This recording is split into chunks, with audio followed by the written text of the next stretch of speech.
Assalamu alaykum qarindoshlar. Bugun 2 ayning 8-kunisi shanba kuni. Men tövəndə ikki masala to'g'risida o'zimniki ko'z qarashlarimni o'tirib qo'yib o'tmoqchi.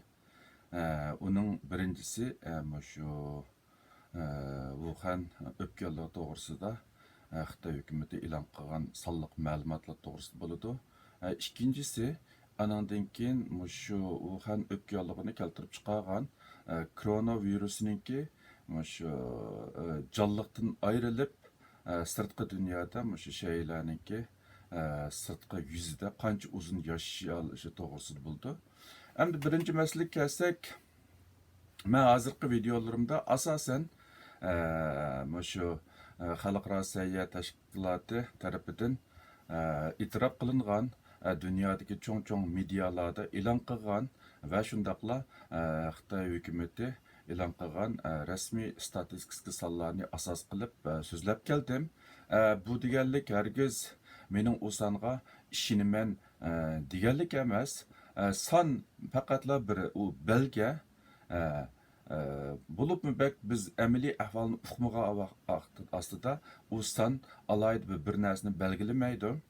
Onun üstüge ben doktor olganlığım üçün, yani statistika xizmetinden qıldığan yoki bu sonliq ma'lumotlardan foydalanib bir siyosiy faoliyat ilib boradigan odam bo'lmasdan, balki bir doktor bo'lganligim uchun men u sonliq ma'lumotdan bakroq u kasal to'g'risida va u kasalniki bizga bevosita bo'lgan ta'sir to'g'risida markazlik qilib so'zlaganligim uchun u sonlarga bak e'tibor bermadim.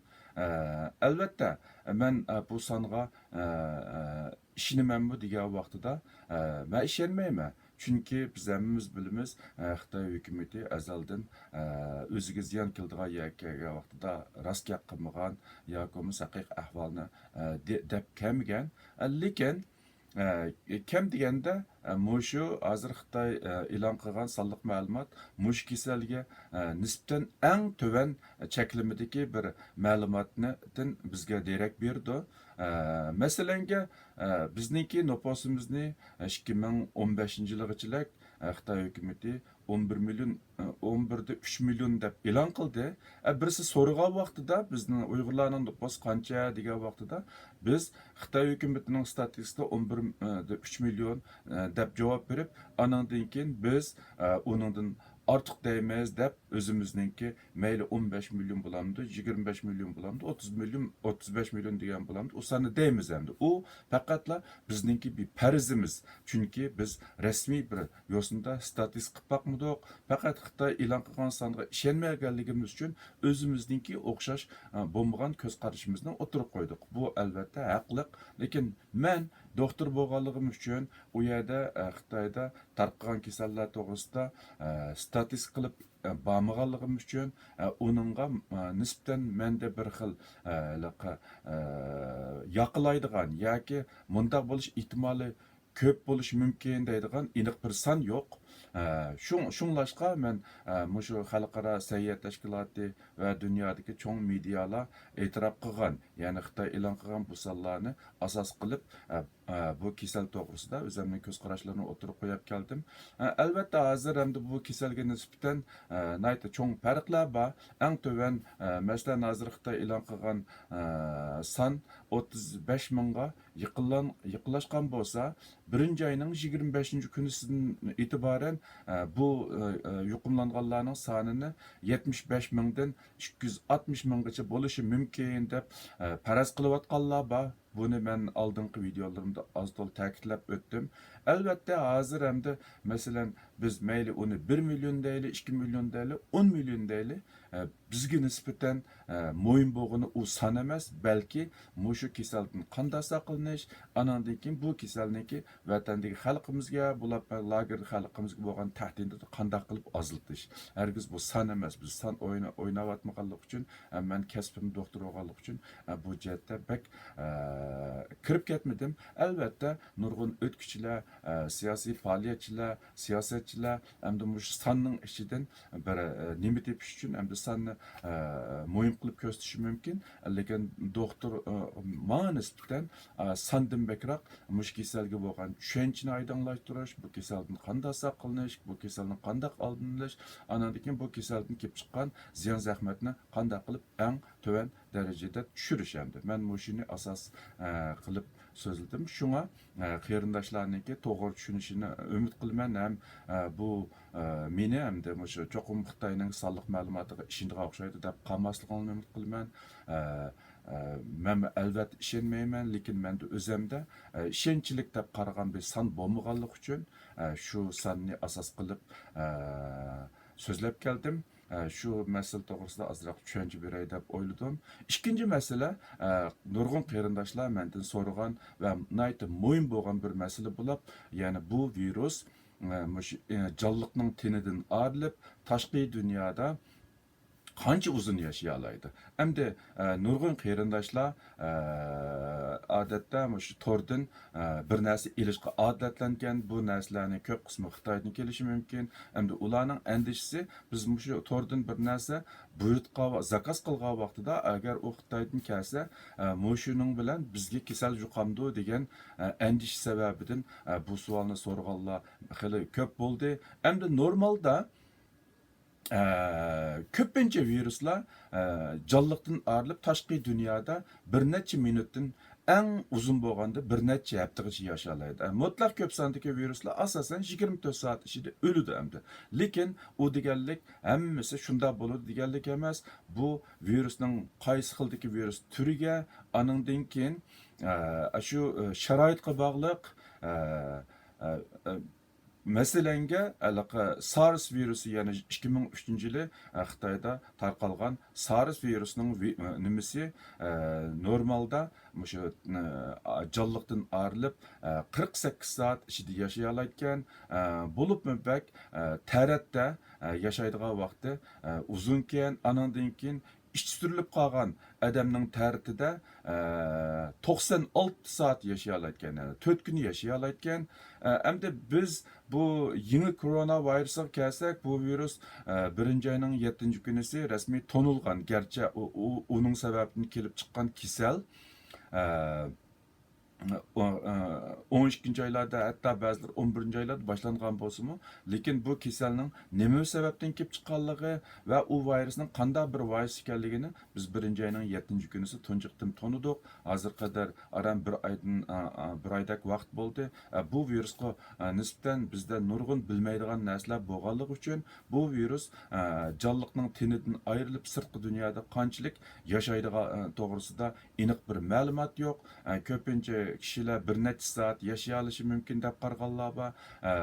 Meningcha agar biz bu virusni SARS bilan o'xshib ketadi desak, SARS eng ko'p bo'lganda 48 soat alaydı ahvallasida, ya'ni ichki surib qolgan odamning tarixida 96 saat yaşayalayken, 4 gün yaşayalayken, hem de bu meslenge bu yeni koronavirüsünü biz bir neçə saat yaşamdı demdik ya 24 saat yaşamdık. Qanda desek u faqatlı bir paraz, təxmin, onun nisbeten aniq san yo'q. Hem de men torlarni ushur aqtirib baqsam, mushu tordan bir narsa zakaz qilib, pochtadan kelgan narsalarda kasal taqash ehtimoli bormi degan savolga ba'zi mutaxassislar uncha yuqori emas deb javob beribdi, lekin 100% yo'q demabdi. Chunki bu zakaz qilingan mallar o'xshamagan davlatlarga borgan vaqtida uni bir taraf qilish usuli o'xshamaydi. Masalan, Amerikada, Yevropada bu zakaz qilingan narsalarni, bularni bak chet eldan kirgan narsalarni shu davlatga kirgandan keyin alayda tekshirib, ularda bir dezinfeksiya qilib, bir taraf qilgandan keyin anandan keyin uni tarqitadi. Nisbatan aytgan vaqtida biroz bexatar. Qolgan davlatlarning ahvolini men ancha uqmayotganman. Shu sababdan buningga aniq bir narsa deyish qiyin. Shunga har holda ehtimol qilgan, ehtiyot qilgan yaxshi, har ehtimolga qarshi bir ehtiyot qilgan yaxshi.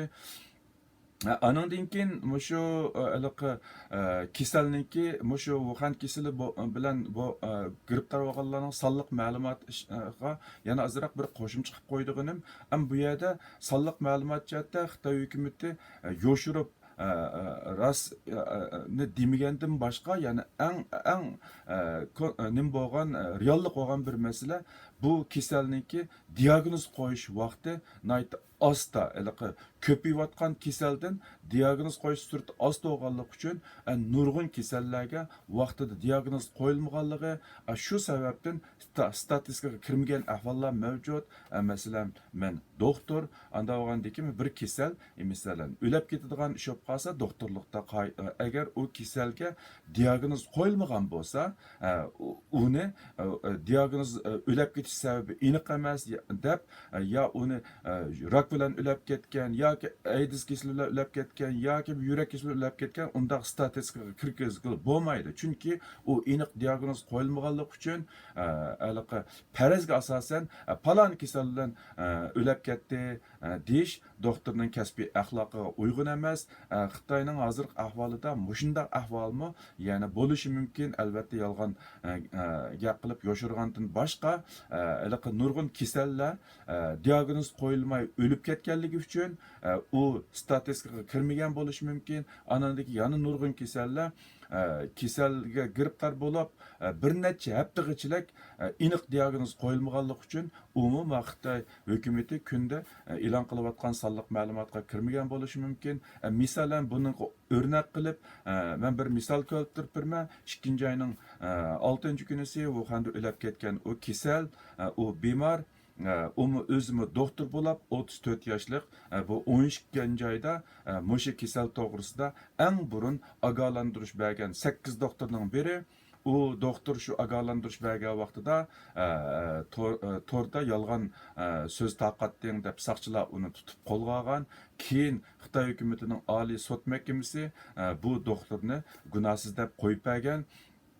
Anandan keyin bu doktor kasal alomatlari boshlanib 1-oyning 12-kunisi doktorga kelib yotoqda yetib qolgan doktorda yotoqda yetib qolgan mushu kasal sababidan afsus mushu bir doktor turib Wuhandagi cho'ng bir doktorxonada ishlaydigan bir doktor turib oshining diagnozi kasal alomatlari chiqib rasmiy balnisga yetib qolgandan keyin taxminan 3 hafta vaqt ichida bo'lgan. Bu doktor o'lib ketishdan avvalmi shu diagnozga shu tekshirish natijasiga nima toza ishonmaydiganligini o'zining cho'qim shu kasal giribtor bo'lganligidan gumonlan qilgan. Anandan keyin 2-oyning 1-kunisi yana taxminan 3 haftadan keyin 3 haftaga yaqin vaqtdan keyin anandan keyin sen mush kasal ekansan deb aniq diagnoz qo'ygan. Wuhandagi shunday bir cho'ng doktorxonada bir doktorniki diagnoz qo'yish uchun rasmiy kasalga giribtor bo'lib agar 2-3 hafta o'tgan bo'lsa boshqa kasallarga boshqa kasallarni kasal ko'rish sharoit yaxshi bo'lmagan nurg'un kasallarga nisbatan bu virus bilan yuqumlanib anandan keyin kasal alomat paydo bo'lguncha kasal alomatlari paydo bo'lgandan keyin anani rasmiy aniq diagnoz qo'yguncha balkim necha hafta o'tib ketishi mumkin. Shu sababdanmi nurg'un kasalliklar Xitoyning bu rasmiy jazmlashtirgan bu kasallar giribtor bo'lganligi rasmiy jazmlashtirgan sonliq ma'lumotlarning ichiga kirmagan bo'lishi mumkin. Bu mayli Xitoyda olsun, tashqi dunyoda olsun mavjud bo'layotgan bir reallik. Shunga inglizchada confirmed case deydi. Jazmlashtirgan son deb e'lon qilingan. Hamda jazmlashtirmagan, ya'ni aniq diagnoz qo'yilmaganlar bu sonliq ma'lumotning ichiga kirmaganligi uchun biz uni qiyosimizga tayinib cho'qim mushu kasal deyamaymiz. Bo'libmi bak kasb bir xodimlar, yani doktorxonalarda bunda qirg'ili bo'lmaydi. Bo'lib bak hozir nayta jiddiy mazgil bo'lganlik uchun diagnoz qo'yilmay o'lib ketgan yoki mush kasalga giribtor bo'lish ehtimoli bor deb gumon qilingan nurg'un kasalliklarni an'anaviy usul bilan anandan keyin rasmiy ishini kesib ichib qarab zadi nima kasal bilan o'ldi deb diagnoz qo'ydigan sharoit emas hozir. Chunki hamma doktorlar shu hayot kasali bilan aldirash olganlik uchun o'lib ketganlarning nima sababdan o'lib ketganligini aniqligidek vaqti bo'lmaganlikchi ham u bir yuqumli kasal deb gumon qilish ehtimoli bo'lganlik uchun uni Xitoy hukumatida hozir damallikqa ko'ydirib o'tish buyrug'ini chiqardi. Shunga nurg'un kasallar balkim bizga nisbatan mangu sir shaklda qilib qilishi mumkin. Masalan 2003-yili tarqagan SARS kasaldimi o'lganlarning soniga nisbatan o'xshamagan son bor.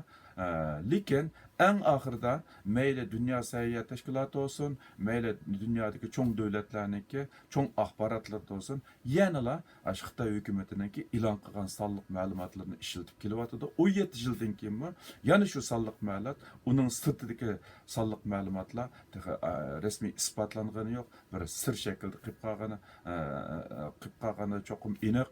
Hamda hozirgi bu kasallikka nisbatan bunday ish cho'qim mavjud bo'lishi mumkin. Bu hamda doktorlik bilan shug'ullanganlarning ishida yaxshi biladi.